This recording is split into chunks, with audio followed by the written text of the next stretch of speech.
Hello guys, welcome back to Bhoomi's education. நீங்கள் நம்ம சேனலில் என்ன வீடியோ பார்க்க போகிறோம் அப்படின்னா, கிளாஸ் 10th ஹிஸ் ஃபர்ஸ்ட் ஃப்ளைட்டில் உள்ளக்கூடிய ஆன்சர் த ஃபாலோவிங் தான் பார்க்க போகிறோம். ஃபர்ஸ்ட் கொஸ்டின் பாருங்கள்.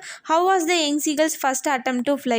அதோட யங் சீகளுடைய ஃபஸ்ட் அட்டெம்ப்ட் வந்து அது பறக்க போகும்போது அதோடைய ஃபஸ்ட் அட்டெம்ப்ட் வந்து எப்படி இருந்தது அப்படின்னு சொல்லி கேட்குறாங்க.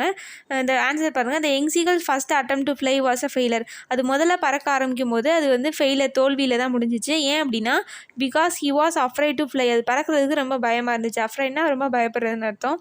He failed to muster up courage to fly. Failed அப்படின்னா அது தோல்வி அடைஞ்சிருச்சு. எதில் தோல்வி அடைஞ்சிருச்சு அப்படின்னா மஸ்டர் அப்படின்னா இந்த இடத்துல என்ன மீனிங்னா திரட்டுறதுன்னு அர்த்தம். எதை திரட்டலை? கரேஜ் அப்படின்னா தைரியத்தை வந்து அது திரட்டவே இல்லை. எதுக்காகனா பறக்கிறதுக்கான தைரியத்தை திரட்டவே இல்லை. அதில் வந்து தோல்வி அடைஞ்சிருச்சுன்னு சொல்கிறாங்க.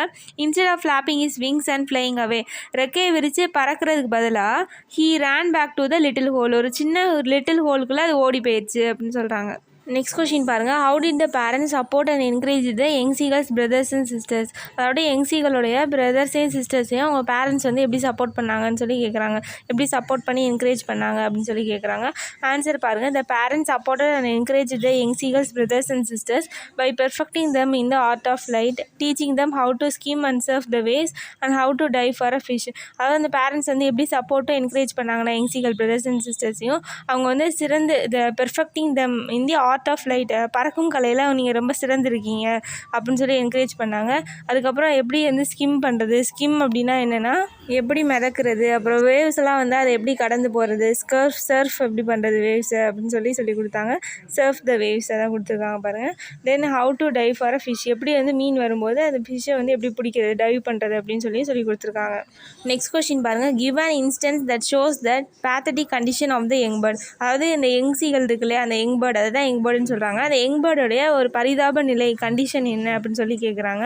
எது பார்க்குறதுக்கு பேத்தட்டிக் கண்டிஷனாக இருக்குது அந்த யங் பேர்டுக்கு, பரிதாப நிலையாக இருக்குது அப்படின்னு சொல்லி கேட்டிருக்காங்க. அதுக்கு ஆன்சர் பாருங்கள். Young seagull failed to muster up courage to fly. அதாவது யங் சீகல் வந்து திரட்டவே இல்லை. எதை திரட்டலை? தைரியத்தை திரட்டவே இல்லை. அது முன்னாடியே நம்ம ஃபர்ஸ்ட் கொஸ்டின்லேயே பார்த்தோம் இல்லையா.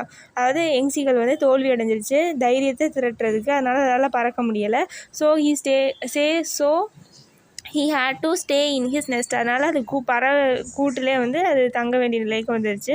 He had no food. அதுக்கிட்ட சாப்பாடே வந்து இல்லை. He would not find anything but the dried pieces of eggshells to eat. அது எதையுமே வந்து கண்டே பிடிக்கல. ஆனால் dried pieces of eggshells மட்டும் இருந்துச்சு அதுக்கு சாப்பிட்றதுக்கு. This was the pathetic condition of the young bird. இதான் வந்து அந்த யங் பேர்டோடைய பரிதாப நிலை அப்படின்னு சொல்கிறாங்க. அடுத்த கொஸ்டின் பாருங்கள். How did the bird try to reach its parents without having to fly? அதாவது அந்த பேர்டு வந்து எப்படி அவங்க பேரண்ட்ஸை ரீச் பண்ணணும்னு நினச்சிச்சு, அதுவும் எப்படின்னா பறக்காமல் எப்படி ரீச் பண்ணணும்னு நினச்சிச்சு பேரண்ட்ஸ்கிட்ட அப்படின்னு சொல்லி கேட்குறாங்க. ஆன்சர் பாருங்கள். He walked back and forth from one end of the ledge to the other. லெட்ஜ்னா என்ன? செங்குத்தான பாறைன்னு நான் சொல்லியிருக்கேன். அந்த லெட்ஜில் இருந்து ஒரு எண்டுலேருந்து இன்னொரு எண்டுக்கு முன்னாடியும் பின்னாடியுமா வாக் பண்ணி நடந்துகிட்டே இருந்துச்சு. And also he tried to find some means of reaching his parents without having to fly. அதுக்கப்புறம் ட்ரை பண்ணிச்சு. எதை ட்ரை பண்ணிச்சு அப்படின்னா to find some means of, அதாவது அவங்க பேரண்ட்ஸை வந்து எப்படி ரீச் பண்ணுறது, சில வழிகளை வந்து அது கண்டுபிடிக்க ட்ரை பண்ணிச்சு. எப்படி வழிகளை கண்டுபிடிக்க ட்ரை பண்ணிச்சுன்னா பறக்காமல் எப்படி பேரண்ட்ஸ் கிட்டே போகிறது அப்படின்னு சொல்லக்கூடிய வழிகளை அது கண்டுபிடிக்க ட்ரை பண்ணிச்சு. ஓகேவா? But it would not reach them. ஆனால் அவங்க பேரண்ட்ஸை ரீச் பண்ண முடியலை. Do you think that the young seagulls parents were harsh to him? அதாவது யங் சீகல்ஸோடைய பேரண்ட்ஸ் வந்து அதுக்கிட்ட கடுமையாக நடந்துக்கிட்டாங்களா அப்படின்னு சொல்லி நீங்கள் நினைக்கிறீங்களா, திங்க் பண்ணுறீங்களா அப்படின்னு சொல்லி கேட்குறாங்க. அதாவது ஹார்ஷாக வந்து நடந்துக்கிட்டாங்களா யங் சீகல் கிட்ட பேரண்ட்ஸ் அப்படின்னு நீங்கள் நினைக்கிறீங்களா அப்படின்னு சொல்லி கேட்குறாங்க. ஒய், ஏன் அப்படின்னு சொல்லி கேட்டிருக்காங்க. நோ, இல்லை. I don't think that the parents were harsh to him. நான் நினைக்கவே இல்லை. நான் நினச்சி கூட திங்க் பண்ணி கூட பார்க்கல. ஐ டோன்ட் திங்க், நான் திங்க் பண்ணவே இல்லை பேரண்ட்ஸ்லாம் வந்து ஹார்ஷாக இருப்பாங்க அதுக்கிட்ட அப்படின்னு. Here the young seagulls parents trained him to fly. ஏன்னா அவங்க பேரண்ட்ஸ் வந்து யங் சீகலை வந்து ட்ரெயின் பண்ணுறாங்க பறக்க வைக்கிறதுக்காக. த மதர் சீகல் ஷோவுடைய piece of fish to the hungry young seagull. அதனால் மதர் சீகல் என்ன பண்ணுதுன்னா ஒரு பீஸ் ஆஃப் ஃபிஷ் எடுத்துகிட்டு அந்த யங் சீகல், பசியோடு இருக்கக்கூடிய யங் சீகலுக்கு அதை காமிக்குது. Maddened by hunger. மேடன்னா பைத்தியமாகுது. எதனால் பைத்தியமாகுது? பசினால் அது பைத்தியமாகிடுச்சு. Maddened by hunger. He dived at the fish. அதை டைவ் பண்ணிடுச்சு. பைத்தியமாக பசியாலானதுனால ஹீ டைவ்டு, ஃபிஷ்ஷை வந்து பிடிக்க அது டைவ் பண்ணிடுச்சு, குதிச்சிருச்சு. And began to fly. இப்போ வந்து அது பறக்க ஆரம்பிச்சிருச்சு. அடுத்த கொஷின் பாருங்கள், what promoted the young seagull to fly finally? கடைசியில் எது வந்து யங் சீகலை ப்ரொமோட் பண்ணுச்சு, தூண்டுச்சு கடைசியில் பறக்கிறதுக்கு அப்படின்னு சொல்லி கேட்டிருக்காங்க. இந்த mother seagull showed piece of fish to the hungry young seagull. Mother seagull என்ன என்ன பண்ணுச்சு அப்படின்னா, ஒரு பீஸ் ஆஃப் ஃபிஷ்ஷை வந்து அந்த ஹங்க்ரி யங் சீகல்கிட்ட வந்து காமிச்சிச்சு, பசியோடு இருக்கிற யங் சீகல் கிட்ட. But he would not reach the food as it was out of reach. ஆனால் அந்த ஃபுட்டை வந்து அது ரீச் பண்ணவே இல்லை, அது எட்டாத இடத்துல இருந்துச்சு.